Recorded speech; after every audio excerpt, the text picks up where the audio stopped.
जी बिस्मिल्लाहिर्रहमानिर्रहीम, अस्सलाम वालेकुम। उम्मीद करता हूँ सारे भाई ठीक ठाक होंगे। आपका अपना भाई अवैस विरक और आप देख रहे हैं अवैस विरक यूट्यूब चैनल। लंबी के हवाले से 2 दिन पहले मैं एक आपके साथ वीडियो शेयर कर चुका हूँ।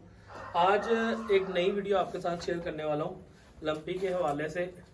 चूँकि ये बीमारी जो है वो मेडिसिन के साथ भी तकरीबन 50% रिकवर हो रही है, 50% रिकवर नहीं हो रही। ये जानवर जो है वो 3 दिन पहले इसको स्टार्ट हुई थी, लेकिन हम लोगों ने इसकी जो ट्रीटमेंट की थी उसके साथ इसके जैसे आपने देखा होना है कि काफ़ी सारी गाय में जो है ना वो जिस्म के अंदर ये जो फाल के बनते हैं, ये जो दाने बनते हैं, ये फट जाते हैं। फटने के बाद इनमें से रेशा निकलना शुरू हो जाता है। अगर आप इसकी इनिशियल स्टेज पे स्टार्ट पे इसको पकड़ लेते हैं इस बीमारी को, तो जानवर आपका जो है वो जल्दी रिकवरी की तरफ आ सकता है। अब ये जानवर जो है वो सिर्फ टेम्परेचर होने की वजह से, इसका टेम्परेचर 106 पॉइंट समथिंग टेम्परेचर है इस जानवर का, और उस टेम्परेचर की वजह से आप देख सकते हैं जी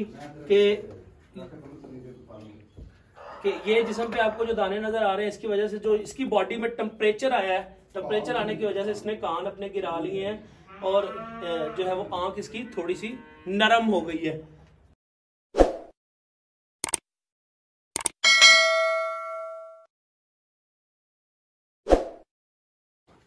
अब इसमें जो है वो काफी सारे हमारे फार्मर हैं जिनके पास ये बीमारी आई नहीं है, और वो ये चीज समझना चाह रहे हैं कि हम लोग शायद इस बीमारी, ये जो बीमारी है ये हमारे जानवरों पे आएगी नहीं। हम लोगों ने जानवर को जो है वो सही से माहौल दिया है। इसका माहौल के साथ कोई ताल्लुक नहीं है। जानवर जितना मर्जी हेल्दी हो, हेल्दी होने के ये जरूरी नहीं है कि जानवर कमजोर होगा तो उसके ऊपर बीमारी अटैक करेगी। अगर कमजोर नहीं होगा तो उसके ऊपर बीमारी नहीं आएगी। ये बीमारी जानवर के इम्यून सिस्टम के हवाले से नहीं चलती कि जानवर का जो इम्यूनिटी सिस्टम है, जानवर की जो कुव्वत मुदाफत है वो बढ़ जाएगी तो जानवर जो है वो बीमारी में नहीं आएगा। अब आप देख सकते हैं जानवर को मुकम्मल, आप जानवर देखें, जानवर को मुकम्मल देखें, जानवर के जिस्म पे जो दाने बने हैं, इस दाने की वजह से इसके जिस्म पे जितनी ज्यादा हबस, जितनी ज्यादा यहाँ पे गर्मी इसको ज्यादा फील होगी, उतने ये दाने जो है वो ज्यादा साइज में बड़े होंगे। और जितना हम इसको ठंडा माहौल देंगे, ठंडे माहौल देने की वजह से इसके वो दाने भी कम होंगे। इसके अंदर जो टेम्परेचर आ रहा है वो अकेला मेडिसिन के साथ रिकवर नहीं हो रहा। उसके लिए हमें जानवर को जो है वो कोल्ड थेरेपी करनी पड़ेगी। हम लोग जानवर को नहलाएंगे, नहलाने के बाद इसके ऊपर प्रॉपर मेडिसिन जो है वो पूरा अपना असर करेगी। अब आपको मैं दिखाना चाहूंगा कि ये जिस्म के बाहर वाले हिस्से में जो हम लोग महसूस कर रहे हैं कि बाहर वाले हिस्से में ये बीमारी आ गई है, लेकिन ये बाहर वाले हिस्से में नहीं, जानवर के अंदरूनी हिस्से में भी बीमारी है। अब इसके अडर को आप देखें, हवाने को, कि हवाने के ऊपर जो आपको नजर आ रहा होने के, इसके हवाने के ऊपर भी जो है वो बीमारी अटैक कर चुकी है।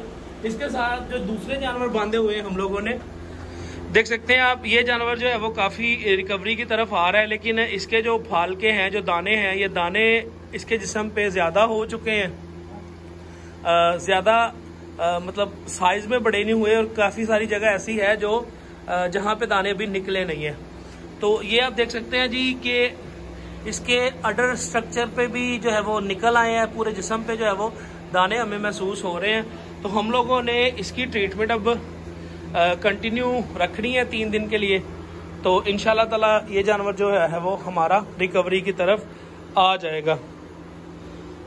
खुदारा इस बीमारी को कोई हल्की सी बीमारी आप ना समझे, ऐसी बीमारी ना समझे जो बगैर मेडिसिन के रिकवर होने वाली है। ये ऐसी बीमारी नहीं है जो जानवर के जिस्म पे अगर आ रही है तो जानवर को डैमेज नहीं करके जा रही। कुछ लोग हमारे ये कहते हैं ये बीमारी जानलेवा नहीं है। तो यहाँ पे जिस जगह पे भी मैं वीडियो बना रहा हूँ, मंडी बहाउद्दीन का एक इलाका है, इस इलाके में काफ़ी सारे जानवर की डेथ हो चुकी है इस बीमारी की वजह से। चूँकि बेसिकली बीमारी की वजह से डेथ नहीं हो रही जानवर की, जानवर का टेम्परेचर तेज़ रहना जो है वो काफ़ी टाइम तक जो है वो जानवर को ज़्यादा जो है वो कमज़ोर कर देता है। कमज़ोर होने की वजह से फीड इनटेक उसका ख़त्म हो जाता है, चारा खाना छोड़ देती है, पानी रूटीन से उतना नहीं पीती जितना जानवर को पीना चाहिए, पानी की रूटीन उसकी कम हो जाती है, और जानवर जो है वो फिर डेथ की तरफ जो है वो मूव कर जाता है। तो कोशिश करें अपने जानवर को मुकम्मल ट्रीटमेंट करवाएं। ट्रीटमेंट के साथ आपका जानवर जो है वो इस बीमारी से महफूज रह पाएगा। भैया इधर तक क्लिक करेगा ना, स्क्रीन शॉट नहीं, फोटो। हमारे कुछ फार्मर जो है वो माजरत के साथ कहना चाहूँगा कि हमारे जो कुछ फार्मर हैं उनमें ये चीज रूटीन से जो है वो देहाती जो फार्मर है वो ये चीज रूटीन से कह रहे हैं कि इस चीज का देसी इलाज भी है। इस चीज का साइंस ने अभी तक प्रॉपर इलाज नहीं निकाला। प्रॉपर जो है वो इसकी 3, 4, 5 दिन के बाद रिकवरी आ रही है। प्रॉपर इलाज हम लोग उसको कह सकते हैं कि जो 1 आध दिन में जानवर को बेहतरी की तरफ मूव कर दे। बेहतरी तो आ रही है लेकिन उस लेवल पे नहीं आ रही जितनी ये बीमारी खतरनाक है।